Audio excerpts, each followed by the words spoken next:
Olá, querido irmão, querida irmã, este é o programa Tesouro da Igreja. Eu, Luiz Carlos, juntamente com você, estamos aqui estudando sobre um novo documento, que para nós é novo, na verdade, Dominum et Vivificantem. A tradução é que é o Senhor e dá a vida. Este documento é sobre o Espírito Santo na vida da Igreja e do mundo. É do Papa João Paulo II. É uma carta encíclica. Nós hoje vamos iniciar então a primeira parte deste documento, que tem como título O Espírito do Pai e do Filho, dado à Igreja. Então este é o título, e agora o subtítulo que nós vamos aqui para o primeiro capítulo é Promessa e Revelação de Jesus durante a Ceia Pascal. Então, promessa e revelação de Jesus durante a Ceia Pascal. Quando ele estava, então, fazendo a última ceia com os seus apóstolos, então ele vai prometer e revelar algumas coisas aos apóstolos. Quando já estava iminente para Jesus Cristo o tempo de deixar este mundo, ele anunciou aos apóstolos um outro Consolador. O evangelista São João, que estava presente, escreve que, durante a ceia pascal, no dia anterior à sua paixão e morte, portanto a quinta-feira, que nós chamamos de Quinta-feira Santa, Jesus se dirigiu a eles com estas palavras: Tudo que pedirdes em meu nome, eu o farei, para que o Pai seja glorificado no Filho. Eu pedirei ao Pai, e ele vos dará um outro Consolador, para estar convosco para sempre, o Espírito da Verdade. Bem, essa frase, então, São João que escreve no seu capítulo 14, versículo 13 e também o versículo 16. Bem, Jesus então está aqui fazendo uma promessa e ao mesmo tempo revelando quem é essa pessoa que viria, quem é esse outro ser que viria. Bem, na verdade, eles não conheciam nada sobre o Espírito Santo. Eles nem entendiam que existia uma outra pessoa junto com esse filho que se encarnou e junto com o Pai. Eles não imaginavam isso. Então Jesus vem revelar e prometer ao mesmo tempo que ele enviaria este outro Consolador. Consolador, não é? Esse Consolador, na verdade, em grego, porque o Novo Testamento foi escrito em grego, é Allon Parakleton. Allon Parakleton. Outro Consolador, Paráclitos. Paráclitos quer dizer aquele que sai em sua defesa, aquele que te defende, aquele que é o seu advogado, aquele que toma a sua causa. Também pode ser entendido como Consolador também. Então aí a igreja resolveu, então, de vários sinônimos, escolher o Consolador. Porque Jesus é o primeiro Consolador, é o primeiro Paráclitos, Ele veio assumir a nossa causa. Ele veio nos defender diante da morte, diante de um júri que o condenou à morte no nosso lugar. Então Jesus assumiu nossa causa, nós que tínhamos que ser condenados, nós que tínhamos que sofrer todo o suplício que ele sofreu e morrermos pregados na cruz. Ele assumiu tudo isso, então ele foi esse primeiro Paráclito, esse primeiro Consolador, essa primeira pessoa que assumiu a nossa causa. E ele assumiu direitinho e nos justificou diante do Pai. Quer dizer, justificar. O que significa justificar? Justificar é tomar a ofensa que nós temos e perdoar. fazer com que não mais exista. Então isso é uma justificação. Então nós somos justificados ao Pai pelo Filho, na força do Espírito, na graça do Espírito. Então o Filho nos justifica. Esse é o papel do Filho, né, que ele veio fazer. Agora ele diz então que vai pedir uma outra pessoa para estar sempre conosco. Bem, por que estar sempre conosco? Olha, o desejo de Deus, quando Ele nos criou a sua imagem e semelhança, o desejo dele então é que o homem e a mulher criados por Ele fosse imagem dele. Quer dizer, Deus é santo, então nós temos que ser santos também. No início era assim. Isso vai continuar, mas vamos dizer que no início era assim. Nós somos criados em verdadeira justiça e santidade. Vai dizer a palavra de Deus. Fomos criados em verdadeira justiça e santidade. Quer dizer, fomos criados para sermos justos e santos, consequentemente. Toda pessoa justa é uma pessoa santa. Porque a justiça e a santidade são irmãs. Como que eu me torno um homem santo, uma mulher santa aí no caso, né? Você sendo mulher. Como? Como que nós nos tornamos santos? Praticando a justiça. O que é a justiça? A justiça diante dos homens. Então, promover a paz, a partilha, considerarmos todos irmãos, necessitados uns dos outros. Então, que não haja necessitado entre nós. Aí você está praticando a justiça. Você lutar pelo direito das pessoas que estão sendo esmagadas pela falta de escrúpulos, pela falta de amor, pela falta de interesse pelo ser humano, por muitos governos que nós já vimos passar pelo mundo, sabemos da história. E quem sabe nos dias atuais está assim também. Então veja, nós lutarmos pelo direito que é nosso de viver, de termos a nossa casa, termos nosso trabalho, família, estudos. Tem governos que querem destruir tudo isso, quer destruir a família, quer destruir o ser humano, transformando o ser humano num objeto, numa coisa, num algo que não existe. Como está aí a ideologia de gênero, querendo transformar o ser humano em algo pior do que um robô. Não é? Então está aí. Temos que lutar por esses direitos, pela justiça, para que a justiça seja implantada. Veja que o nosso Deus, ele é justo. Todas as pessoas que foram profetas do Deus Altíssimo são pessoas justas, praticaram a justiça. Então, aí está. O Senhor é justo. Nós também devemos ser justos. O Senhor é santo. Nós também devemos ser santos. Tudo que vai contra isso, vai contra a nossa criação. Tudo que ofende o outro, que humilha, que tira a liberdade dele, que priva ele de direitos, tudo isso está contra a vontade de Deus, porque Deus nos criou justos e santos. Mas a vontade de Deus é que nós permanecêssemos com Ele para sempre, no céu onde Ele nos criou, no paraíso. Acontece que o homem escolheu pecar. Aí entrou o pecado original no mundo, através, né, da tentação aí da cobra, né, que no caso é serpente, que no caso é Satanás. Então, aí o homem então escolheu a pior parte, escolheu pecar. E aí a morte entrou no mundo, o pecado original. Junto com a morte entrou toda a corrupção, toda a desobediência. Junto com a morte entraram todas as doenças.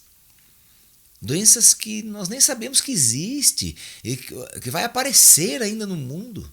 Tem doenças aí que, por exemplo, tivemos aí a pandemia, o mundo inteiro sofrendo com o coronavírus, um vírus que apareceu aí. Então, futuramente poderão e deverão ter, né? Porque o mundo está sob a ação do maligno. Ele é o príncipe deste mundo. Então todas as doenças estão aí. Todos os pecados estão aí. Então nós sofremos com isso. Então daí Deus o que fez? Deus ficou longe do ser humano, ele perdeu o ser humano. Então quando o homem veio para a terra, né, para este lugar de sofrimentos, de provações, então Deus ficou longe do ser humano. Deus ficou lá em cima e nós aqui embaixo.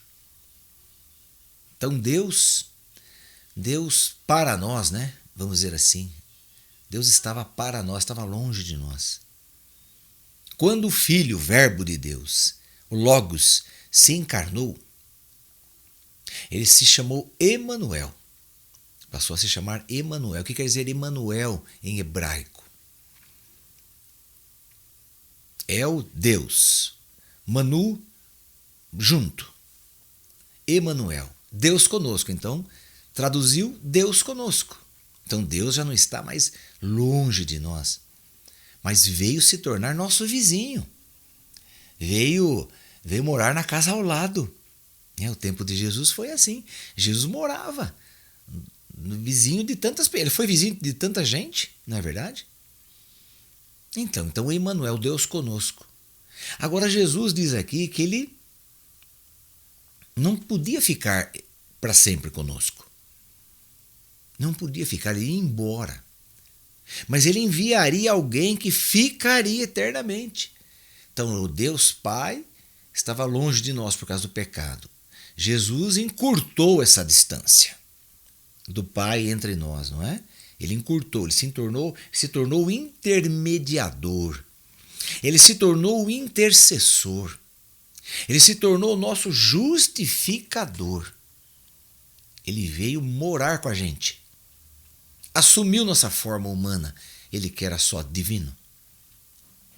Assumiu a nossa forma humana para se inteirar conosco, para permitir que Deus se aproximasse do ser humano novamente. Mas ainda não era essa a intenção de Deus. A intenção de Deus é estar junto com a gente, não só do nosso lado, mas dentro de nós. Ele queria ser um conosco como ele era no início. Ser um. Quer dizer, uma unidade perfeita. Então aí sim, Jesus como humano não poderia entrar no outro ser humano, porque a lei da física mesmo diz isso. Dois corpos não podem ocupar o mesmo espaço. Eu estou sentado aqui nesta cadeira. Então outra pessoa não pode estar sentada aqui porque eu estou aqui.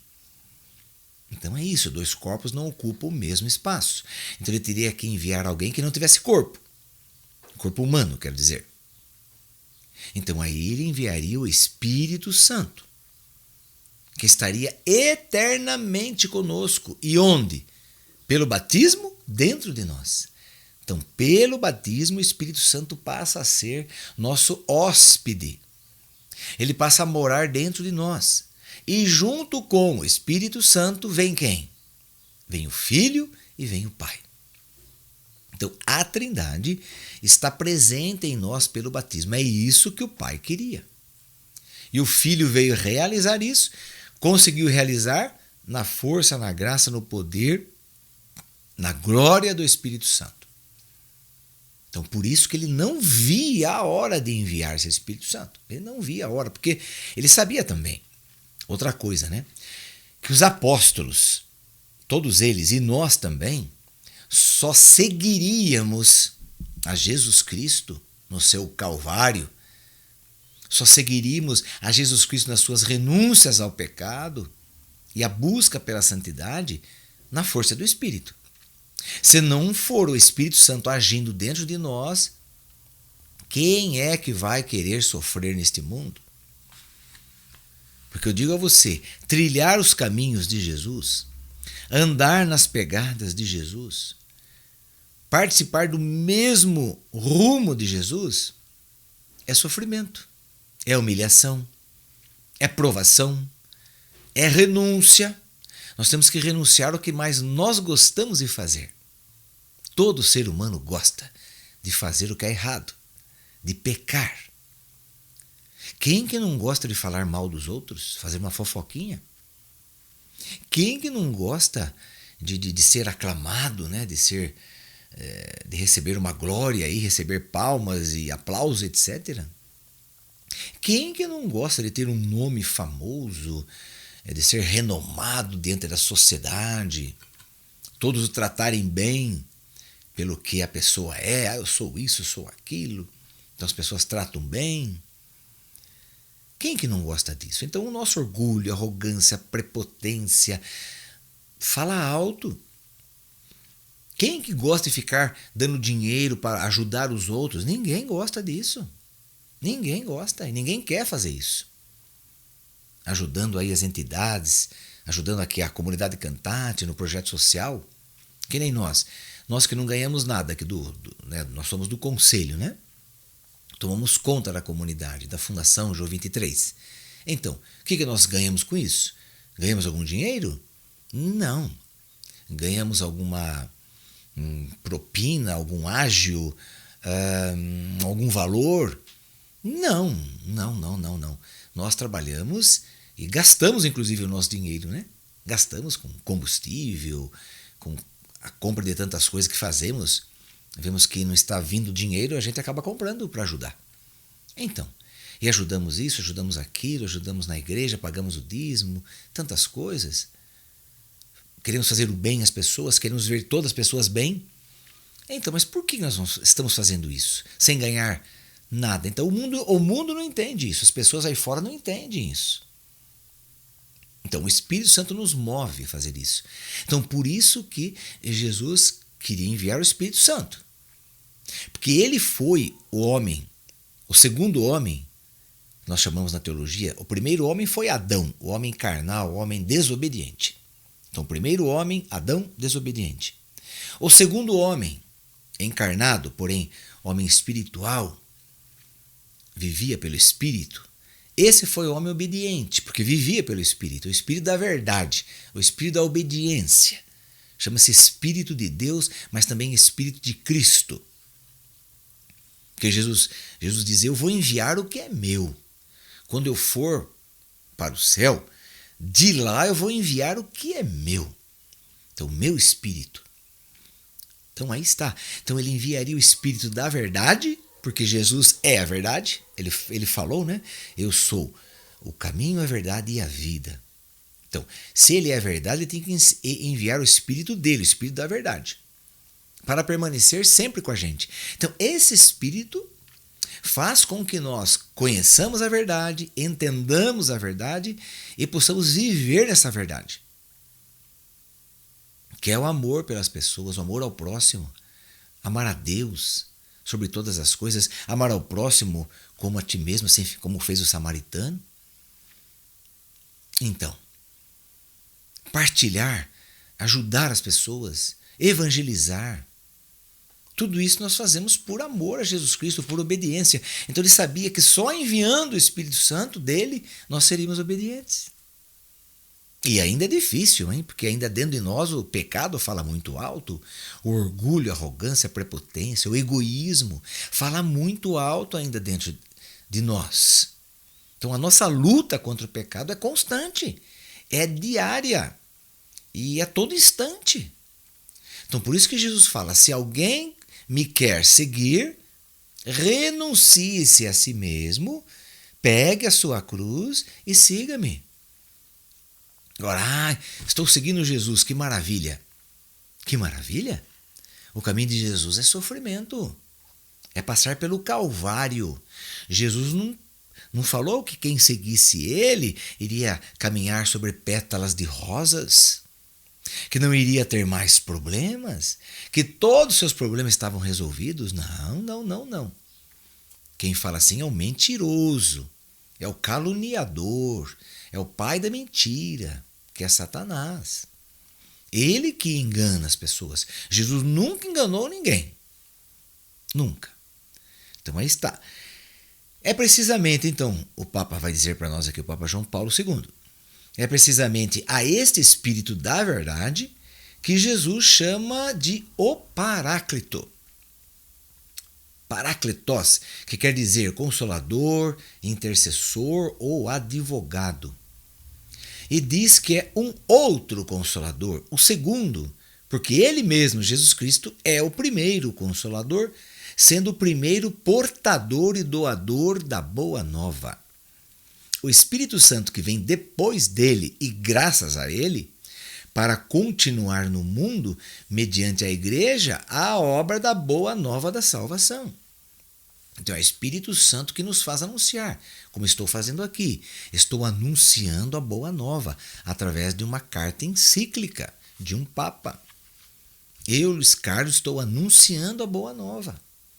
Mas estou anunciando por mim mesmo? Não. Estou anunciando pelo Espírito Santo. É Ele que me faz capaz. Eu não sou capaz disso. Eu não tenho condições disso. Mas o Senhor me capacita. Não é pelos meus méritos, porque eu estudei, porque eu fiz teologia. Isso ajuda? Ah, bom, ajuda. Porque eu vou entender a história, eu vou entender todos os livros da Sagrada Escritura, vou entender os evangelhos, os 4 evangelistas, melhor dizendo, o evangelho é um só. Os 4 evangelistas, vou entender as cartas de São Paulo, de São João, de Pedro, enfim. Vou entender o Apocalipse, isso tudo ajuda. Ajuda sim. Ajuda, mas aí eu tenho que ter a graça, a força, a unção do Espírito Santo para falar com propriedade, que eu não tenho.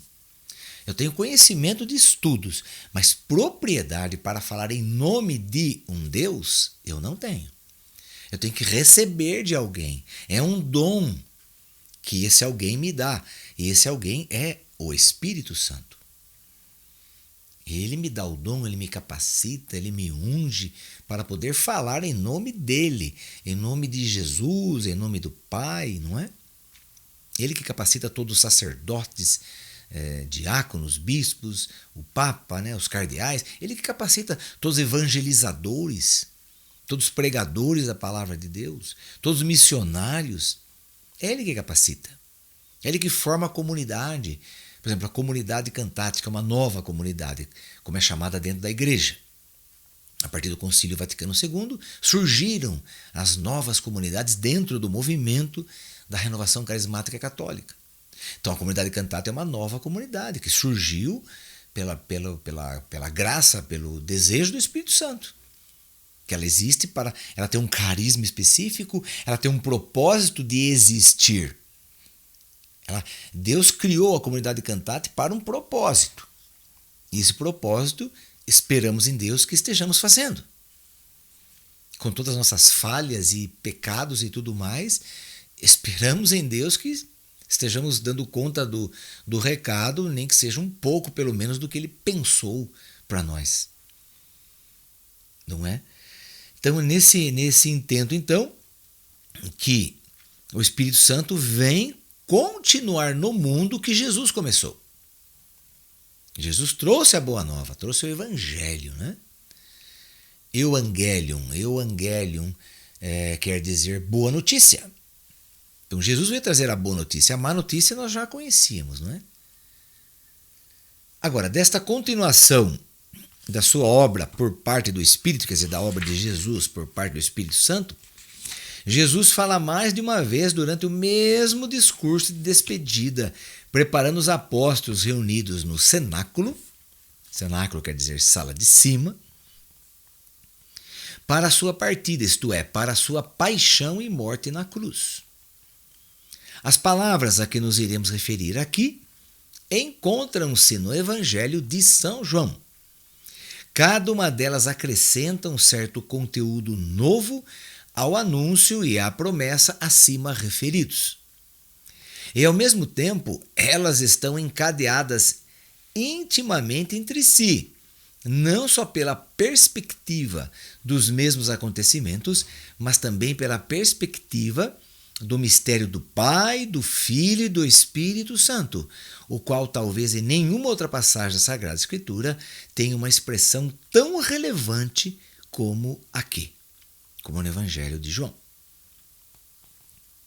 Pouco depois do anúncio acima referido, Jesus acrescenta: mas o Consolador, o Espírito Santo, que o Pai enviará em meu nome, ele vos ensinará todas as coisas e vos recordará tudo o que eu vos disse. O Espírito Santo será o consolador dos apóstolos e da igreja, sempre presente no meio deles. Ainda que invisível, não é? Porque o Espírito Santo ninguém vê, porque ele não assumiu forma humana. Ele veio como Deus e continua na sua forma divina. Quando ele quer se projetar de uma forma que nós possamos ver, entender, então ele adquire algumas formas. Então, por exemplo, o vento impetuoso, como entrou no cenáculo, né? Aquele vento impetuoso, quer dizer, um vento de rajada, né? Um vento forte, que chacoalha assim as janelas. Às vezes se a porta está meio... Você não tem o pezinho da porta, bate forte, não é?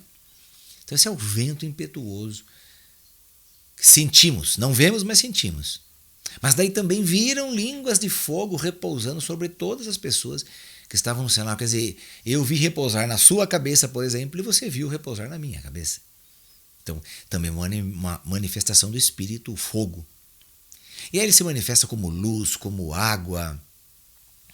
Jesus fala de um rio, né, que sairia de dentro daqueles que crescem nele. Então, um rio de água viva. Então, o Espírito Santo é esse rio de água viva. Quer dizer, então, ele assume várias formas para nós o entendermos, não é? Mas então, hoje vamos encerrar por aqui, não é? Para daí continuarmos esse ensinamento do Papa João Paulo II. Essa encíclica foi escrita no ano 2000, quer dizer, está já bem longe de nós, mas é atual, é a palavra de Deus, é o ensinamento da igreja. Isso é maravilhoso, isso é sempre atual, sempre, sempre. Isso não muda, não se altera, só melhora a nossa vivência como cristão, nosso entendimento como cristão. Então vamos usar deste documento do Papa João Paulo II, vamos usar, abusar dele, porque isso vai nos trazer muito crescimento na nossa vida espiritual, muito crescimento, tenho certeza disso. Então vamos rezar a Nossa Senhora para que ela interceda por nós pessoalmente junto a seu Filho, para que possamos ser sempre cheios do Espírito Santo. Ave Maria, cheia de graça, o Senhor é convosco, bendita sois vós entre as mulheres, e bendito é o fruto do vosso ventre, Jesus. Santa Maria, Mãe de Deus, rogai por nós, pecadores, agora e na hora de nossa morte. Amém. E que o Senhor nos abençoe, em nome do Pai, do Filho e do Espírito Santo. Amém. E até o nosso próximo programa, se Deus quiser.